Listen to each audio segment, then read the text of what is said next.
Hey,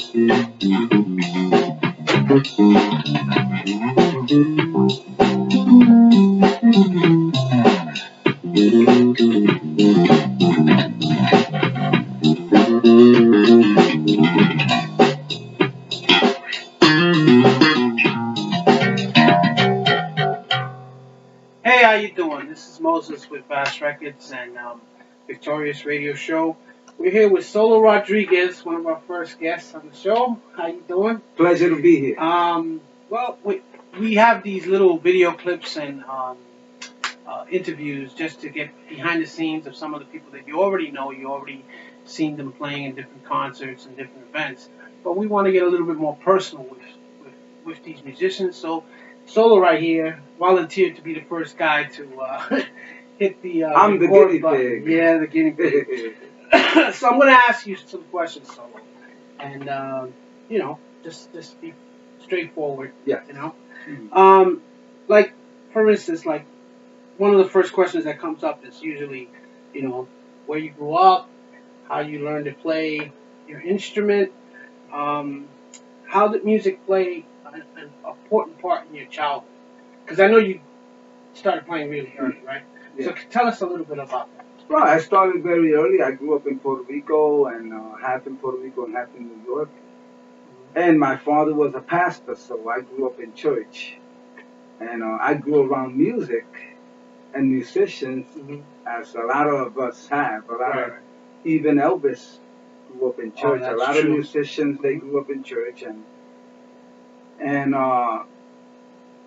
that's how we get, I call it the niche for music. You started with the bass, or you started? No, with I started with guitar.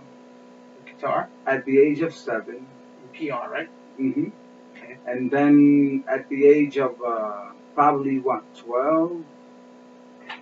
12, then I picked up the bass. Mm-hmm. I was influenced by somebody I heard play bass that went to the church, and I heard the low end. I never heard anything like it, and I said, that's the instrument I wanted to play.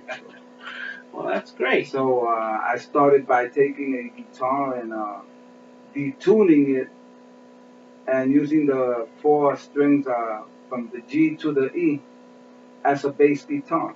Did you remove the other strings? No, I just left them there. I just didn't use them. Oh, very good. Now, it's interesting. You're left-handed. So, I mean, was it hard to find left-handed basses? Well, at the time, absolutely. I mean, lefty basses, it was a very rare commodity to. And plus, even today, you got companies that they will not build basses because they say that they got to do the whole retooling. But that's because a lot of these companies that make basses, like Fender and I would say Gibson and Rickenbacker and a lot of companies, they have CNC machines where the basses they just program and it cuts everything everything, bodies and so forth. So meaning with that they said that they had to retool and it cost money. But you know what? I beg to differ.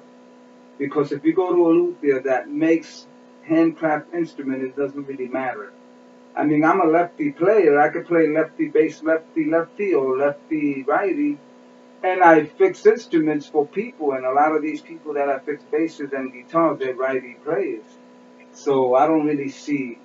So, being that it was hard in the beginning to get a lefty bass, did you play a righty bass basically upside down? Right, like a lot of musicians out there, and you see a lot of them. You'd be surprised. There's a lot of lefty players, and they play upside down because of that reason.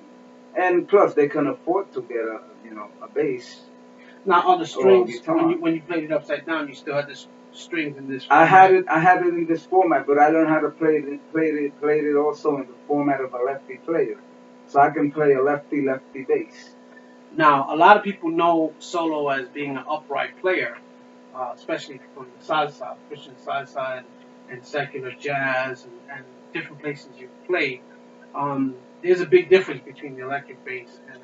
Oh well, yeah, absolutely. Because the electric bass, it's more modern, and it's a different approach, and it has frets, fixed notes, as opposed to a upright bass. the notes are your fingers are the notes or the frets, if you will. Being that a lot of people know you from playing upright, is upright like your favorite or electric bass, or you don't have a favorite? No, I don't have no preference. I mean, because you know what, every gig that I do is different, and I tend to use the bass that's appropriate for the gig. Mhm. And I would tell a lot of musicians that you can't play a Fender like you play a baby bass. Oh, I'll even tell you better. Ampeg baby bass and a regular acoustic bass, they're two whole different instruments. So you kind of approach them differently. And Fender bass is the same way, which is what people call Fender basses because any bass that was electric, people call them Fender because it derived from seeing a Fender bass. Now, I mean, I know you for years, but a lot of people obviously don't, and I know like sort of your history. So I'm a little bit already in the knowledge of Mm. some of the stuff that you're gonna answer, but I have to ask the questions anyway. You you feel that music today, especially Christian music, 'cause Mm. that's where we come from. You feel the music today is different than when you started playing? Well, I mean, it, I will say this, and maybe some people might beg to differ, but a lot of people come up saying, "Oh, I did this, I invented it." You know what? You can't reinvent the wheel because you had great musicians back in the days of Mozart, Mm-hmm. as far as the history of the world. And you can't reinvent the music. It's like styles they come and go, but it's always the same styles. I mean, you see styles that were 200-300 years ago, they're coming back. But what I can say is, okay, you got the technology and there's different approaches, but it doesn't change anything as far as their musical abilities. I mean, because I can hear, if you want to hear a good record, good jazz records from the '40s with Duke Ellington, and you want to hear Jimmy Blanton bowing the bass. If you hear the stuff that he did back then, not even Bowling the today, bass, is that the a certain? arco on Yeah. acoustic, playing the arco, Mm-hmm. and the stuff that he did. If you listen to some of those recordings, not even today, you see people that do that, and you say, "Wow, you're talking about 70 years ago," and people will say, "Well, that shows you that music is the same as it were, Years ago. years ago. Now the only thing is how you approach it, and you want to dedicate yourself to it.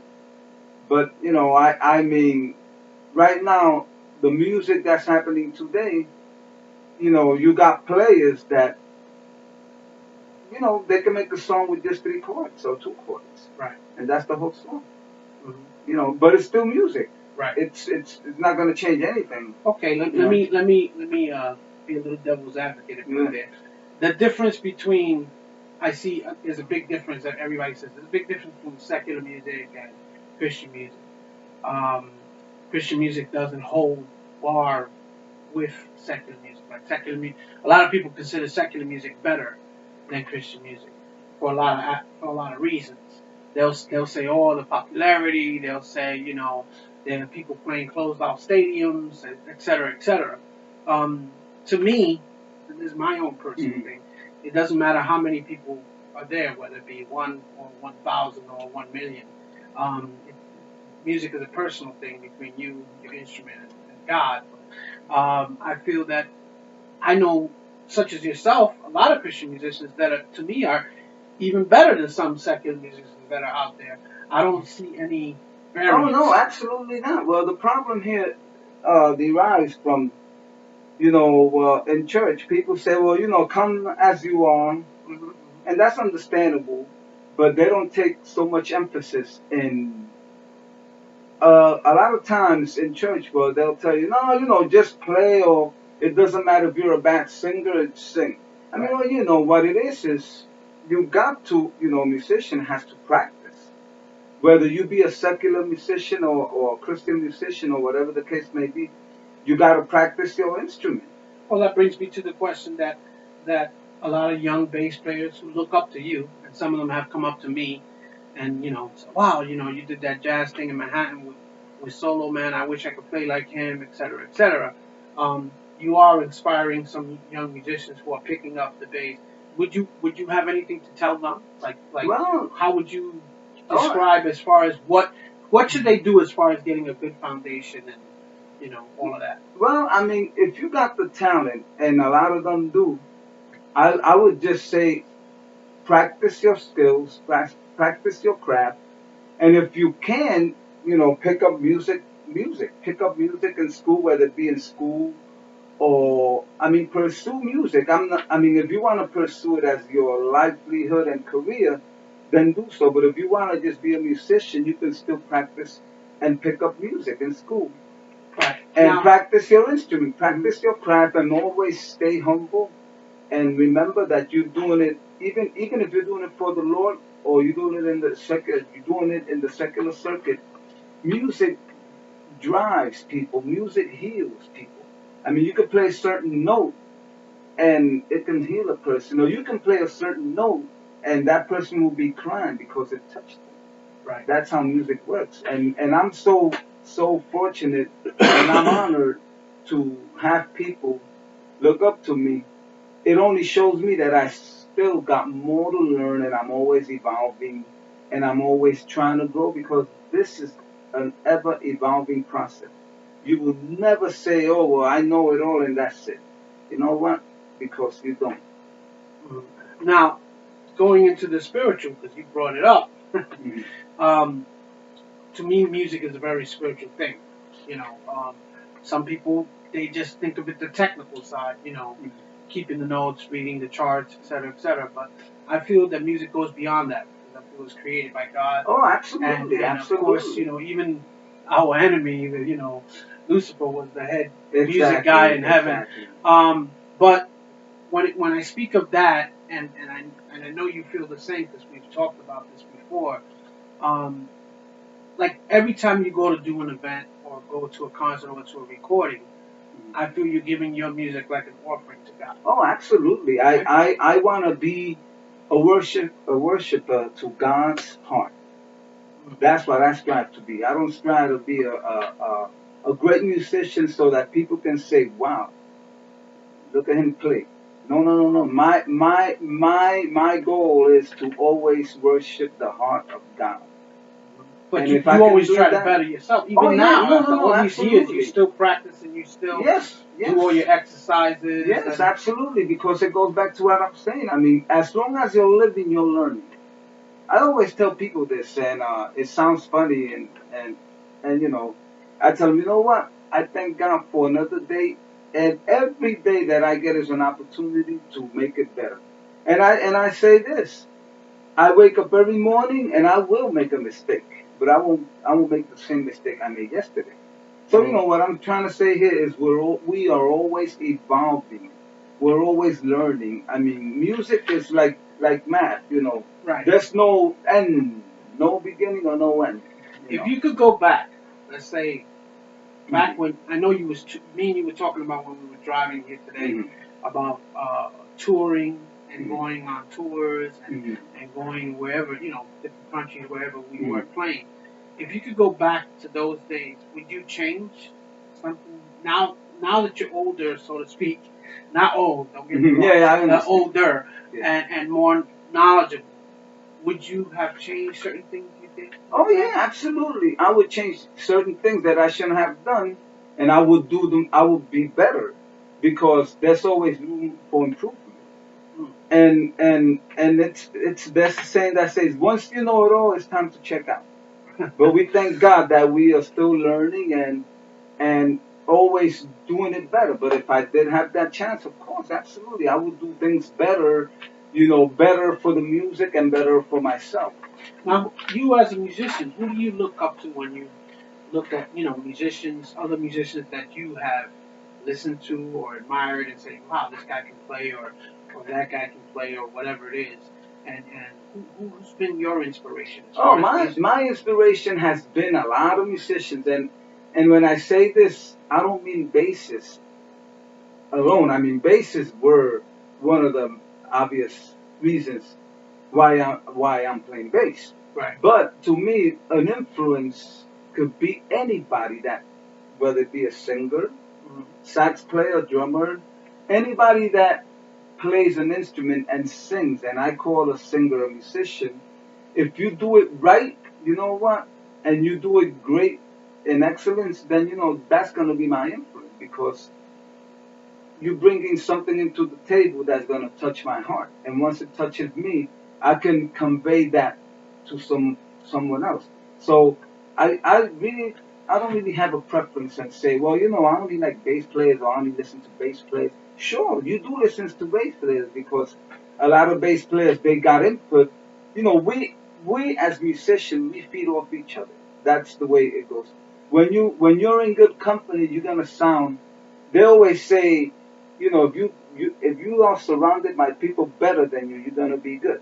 And that's the case. If I play with people that are better than me, that's only gonna make me better. Why? Because I'm learning from each and every one of these musicians. So when you listen to music, like who do you listen to? I listen to everybody. I mean, there was a point in my life where I was like kind of a snob. I said, if it wasn't Latin, classical, or jazz, I didn't want to hear it. But you know what? We're not alone in this world. We're surrounded by everybody. So, we got to learn to coexist. As human beings and as musicians, we got to learn to coexist with the musical capabilities of people and the So musical do you tastes. play all styles? I try to play as many styles as I can. Even polka? Even polka. Even polka and Greek music. I have played it. Wow. And, which is nine fours, and whatever else, I played it. Why? Because it's you now you're gonna open up your horizons as far as music is concerned. You want to be very very open minded. But you love salsa, though. Yeah, well, that's my roots. That's part of yeah. my roots. Latin and jazz. I play traditional jazz. Right. And I play Latin. And a lot of people that know me as a Latin bass player, they don't know that I can play gospel and funk, and vice versa. And when they see me, they say, "Wow, I didn't know you did that." I said, "Well, Well, it's we did the Triune Jazz Festival in Manhattan in September, and it kind of shined a different light on you because most people were expecting you to come there to play Latin, and you brought the upright and you were playing straight up jazz, and a lot of people were shocked. Some people were shocked that never heard you play jazz. Yeah, probably. And they left there like, wow, I didn't know he could do that. And I knew because we always hung out with each other. Right. I think that you should do a little bit more exposing yourself to the people, as far as the people that don't know. That's what I mean. Oh, sure, absolutely. Now, getting to different bases. You have two bases here today. Okay. And we can take this opportunity to do a little plug, as they say, in the music industry. These basses are custom made for you, right? Yes, they're custom made by a luthier named Ray Rogers, and he makes excellent instruments. I mean, these instruments are handmade, totally handmade. Can you give us a little background on each one? There's no CNC machine on these basses. These basses, what you see, is totally handmade. And wonderful instruments with the best components. This one here is a double cut jazz bass in the a la Fender, all right? And this bass is a 5-string bass. It has 18.5 millimeter spacing, and it has no string equipment, pickups and preamp, and this bass right now, the way I'm using it is flat, so. Like when we started, you were playing a little something. Let me hit a little drum here so you could give us a little something more.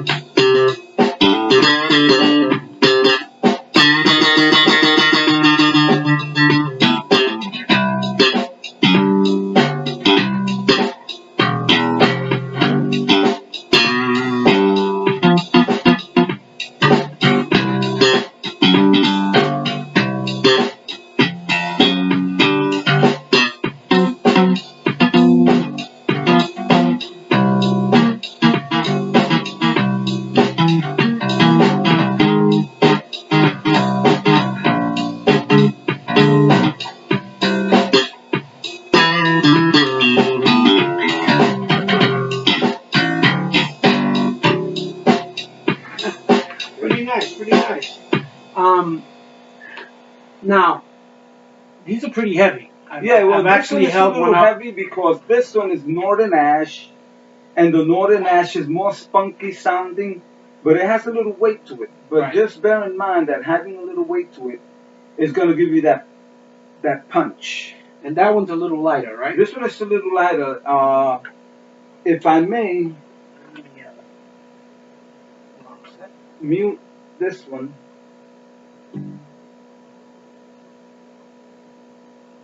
Okay.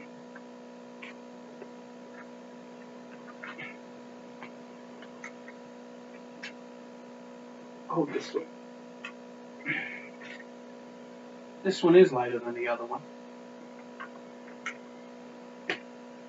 Okay, you can turn it up.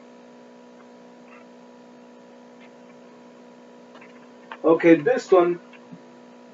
Give you a little.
Nice.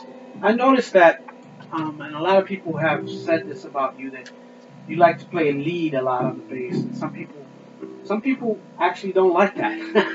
I actually like it, as showing little different variants on the instrument. Well, I mean, I play a little lead, if you call it that, but only when it's appropriate. But when I'm playing a company, I'm just playing a company. I'm just playing pocket. You stay in the pocket. I stay in the pocket. Now, is there anything special with the strings that you use? Yeah, well, I use stainless steels. I use Dunlop, so I use BR strings because they tend to hold more of the brightness and they last a little longer. And I don't sweat so much because, well, I'm not as young as I used to be, so you don't secrete so much sweat. Right. But with this bass, this one is lighter because this is a single piece of Northern Ash. Okay, and this one has the hum canceling pickups. Mm-hmm. So that way, when I play each pickup, you won't get that 60 cycle hum. And these But are it's Roger in the same basses? bass, Roger bass as well, handmade, totally handmade. There's no CNC machine here or anything. All of this is wood. You're sponsored by them. I sponsored by them. Even the inlays, the dot inlays are made out of wood. This one has rosewood fingerboard, Indian rosewood with maple inlays on the dots. And this one, the other one, the double cut has a mahogany inlays, maple fingerboard. Is there any other company that you're sponsored with? Yes, I'm sponsored with Shorter Cabs, and their cabs are wonderful. Really good sounding That's cabs. the speaker cabinets, right? Yeah, speaker cabinet. Is that like the one you brought to the Latin showcase? Right, Like the one like the Latin. big. Exactly. It was really powerful, but yet small, right? Yeah, 1,000 watts at 4 ohms, a 12-inch. Was it heavy? It's not. I mean, some people find it heavy, but it's about 35 pounds, 40 pounds. So in all the years you've been playing, how many recordings have you been in? Oh man, wow, that's. I could probably say guesstimate, because I know you don't remember, but probably about 100, maybe a little more. Yeah. And some that I've done that I don't remember that I did until people bring it to my attention. Well, recording has changed a lot over the years. I mean, back in the day it was tape, and then they went to hard disk, and now it's computers. Do you find any difference when you're recording, whether it be these type of bass or upright, compared to back in the day? I mean, the only thing that I mean, well, everything has its, like they say, its time. I mean, back then when I used to record, I used to record on 2 tracks studios, Mm-hmm. and everybody, a whole mic for the whole band, whatever the case may be. Right, right. And the way we played, I mean, everybody had to be on point because if I made a mistake, then the whole show had to stop and redo it again. There's a lot of talk about tube amps that is you can't get the same sound. It, back then they had these tube amplifiers Hmm. compared to the solid state that we Right, have which now, I had. and you some can't of get the those. same quality of sound from a solid state as you can get from a tube amp. Do you find that to be true? Well, of course, absolutely, because tube amp has more wattage and it pushes more power. I Mm-hmm. mean, you can say a 100-watt tube amp it's equal to a 200-watt transistor amp, Okay. and you're gonna get a fatter tone because that's the way they were made. It's like the recordings nowadays, Right. analog and digital. You go to that 3-inch tape.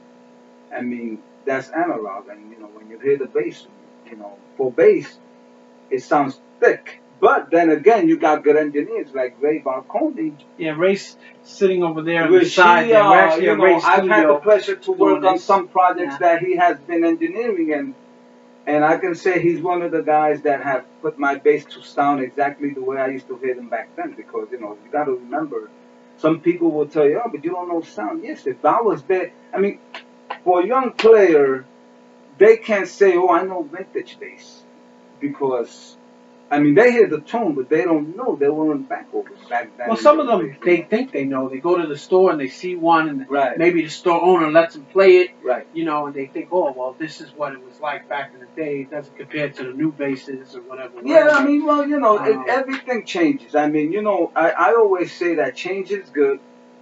We get in our comfort zone. We don't want change, but you know what? Change is good, and we got to live with changes. I mean, that's the way of life. I mean, you adapt to it, but I suggest that anybody that gets an instrument, get a good instrument, commit to it.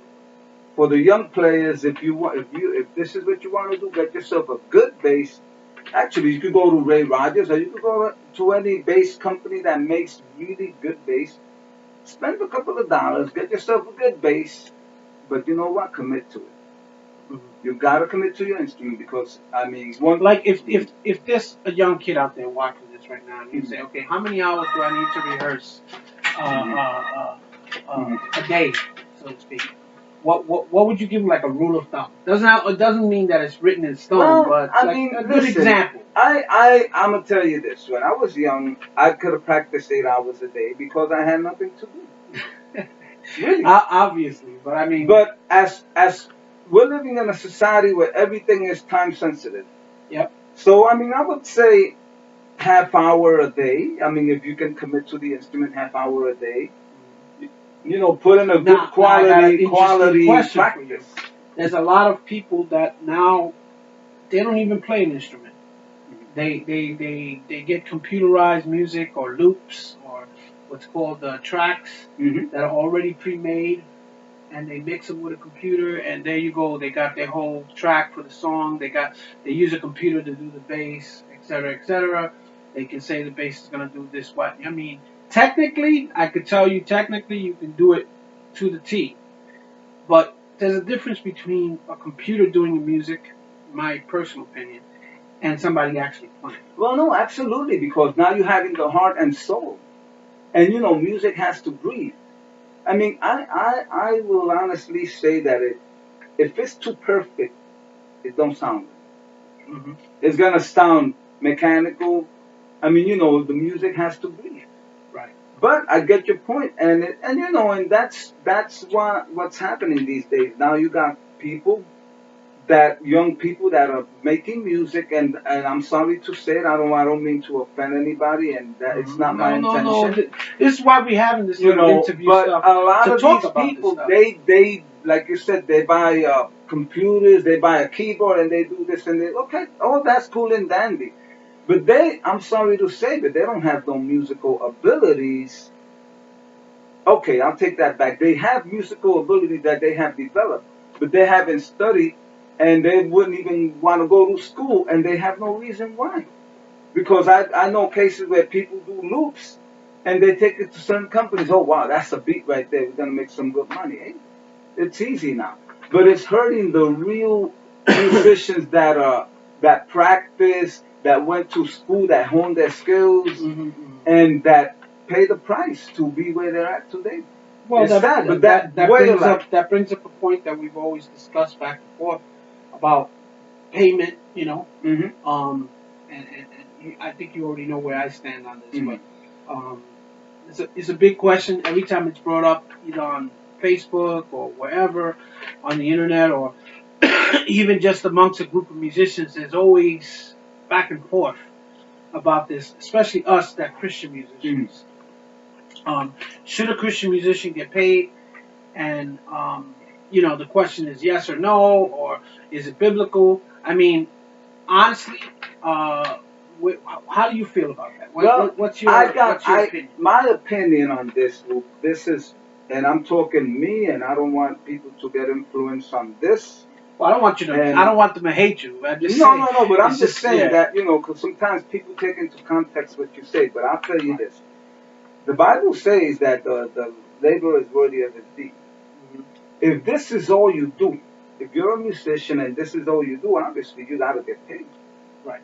I mean, that's how I see it. Because, I mean, you can't call a plumber to your house and tell him, fix my pipe, and, okay, you know what, God bless you, you did a good job.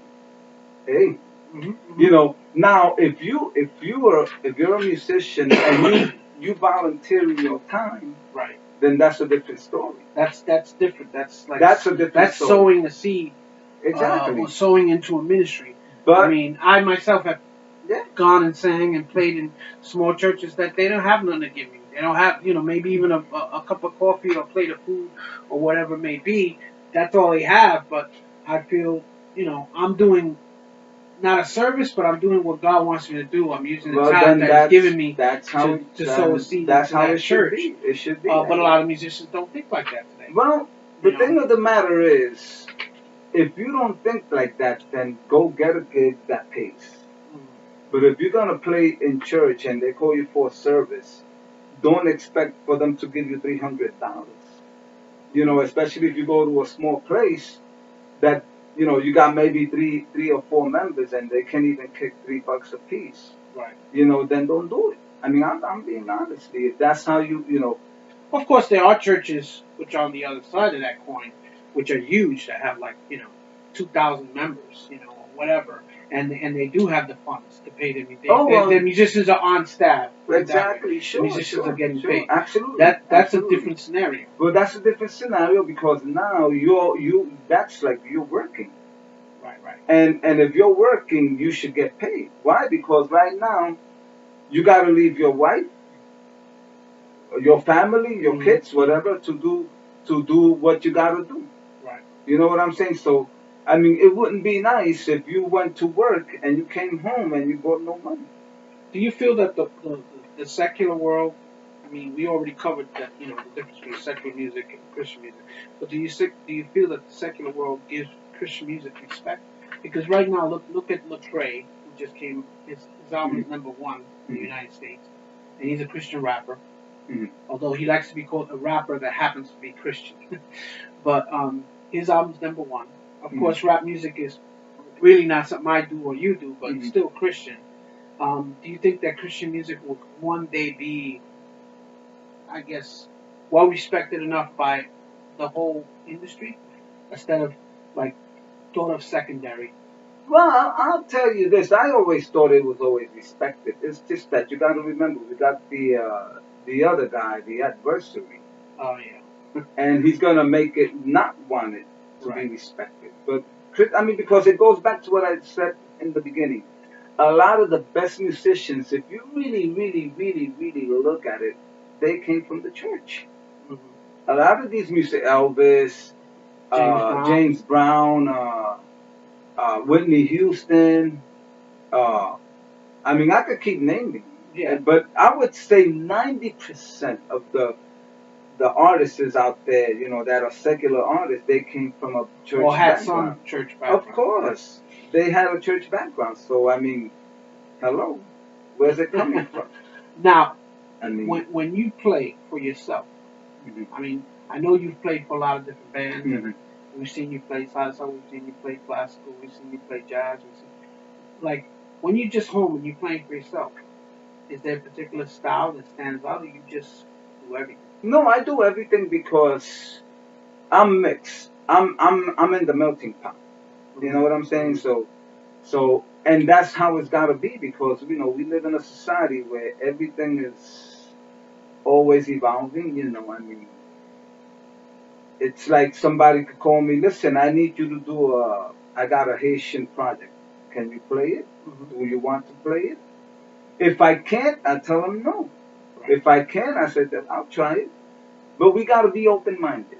I mean, music unites the nation. There's something that you've done on the bass that I always admired, where you can actually make the bass sound like a singer, and you're actually saying almost the voice Hmm. of like a bonito, or Right, right. and you actually do it on the bass. Give us a little example of something that you, anything off the top of your head that.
Nice. Now, me and you both grew up. I should say Spanish Pentecostal background, right? Hmm. Um, and I don't, not that I don't see a lot of people doing the Spanish Pentecostal songs as they used to do, but there's not too many people singing the songs that, again, you know, Yesteryears. yesteryears. Yeah, Yeah, well, yeah. everybody's doing the new worship and the new style of like Hillsong and Maranatha, Well, you doing got a all few that, that and will it's bring a it's few, great, but it's but yeah, I know what you're saying. I don't see the same. The same substance. Right, right. Yeah, well, I mean, well, some people are trying to bring it back, and it sounds really good. I mean, well, music is music. It doesn't matter the ages. I mean, it's always gonna be music. And some music had a lot of variations and different substances. But today, it's a lot of music that it could be very intricate and it could be very easy. Mhm. But as musicians, we tend to like the intricacies.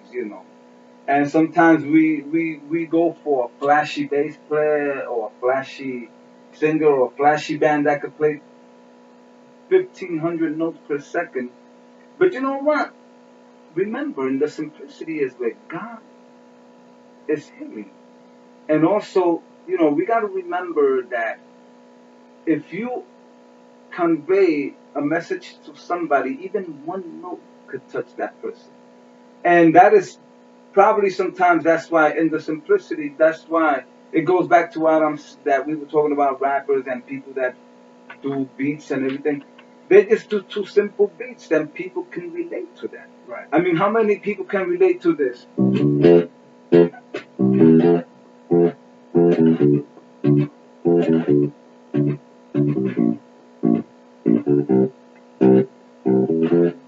Uh huh.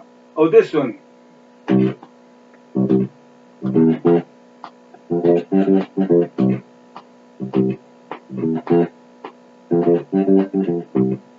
Yeah. You see? Hmm. And a bass line is a song. So So they it can relate to all it this doesn't kind of always stuff. have to be complicated. No, no, Sometimes absolutely not. simple is better. Oh, yes. Yeah. Less is more. You know. And I know I've experienced it. I know you have in Mhm, the past too, mhm. where you've seen music change people's lives. Oh, absolutely. I mean, I used to tour with this. Well, he passed away. His name was Kenny Rogers. Sax, not the country singer, sax player. I mean, this guy was incredible. He played with Duke Ellington, and we used to do tours, man. And I mean, Christian tours, and really, really, really, really nice. I mean, bring people together. It doesn't matter creed, race, or whatever. I mean, we just all together. Music brings people together, So and in total, that's what it's all about. in how many years have you really been playing? If you think about If I think about it, wow, I would say probably wow, 40, it, almost 50 years. almost 50, And in those 50 years, 49 years. I know you've accomplished a lot of things. Is there anything left that you feel like you need to? I have this goal. I want to do this, or I want to do that. Well, Is there still things that you feel like you haven't done yet? well, there's always stuff that we're gonna go. We might leave this earth, and there's always gonna be something undone. No, I mean personally, like something that you wanted to. Well, not really, because I mean it's sad to say, but we live in a busy circuit. We're not even thinking. We're just I know you're doing constantly and doing. playing for other people. Right. Me and my brother are always trying to push you to record Right. yourself. Well, I would Of like course, that. at Ray's studio, right, Ray? Well, that's one of the things that I would want to do. That's one of my goals, and but I leave it in God's hands. Because when the time comes, I know it's gonna be right. And that's what I'm saying. Because I mean, really, really, I mean, it's like we are living in a world that people want things yesterday. We want everything yesterday. You people, when you see this video, I want you to put a comment. Wouldn't you like to get an instructional video from this man right here, as far as learning how to play bass? I know you young cats out there that are watching this on YouTube and all that. Put some comments down. I'm gonna make sure that he reads them. But definitely let us know, because I think that would be great for him, and leave that as part of his legacy. Videos that young kids can pick up and learn how to play certain different things.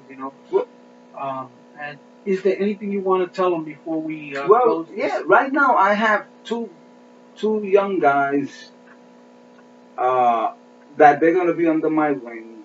They're both, and you know what's funny about them? One of them, his name is Joshua Santiago, and the other one is Josue Santiago.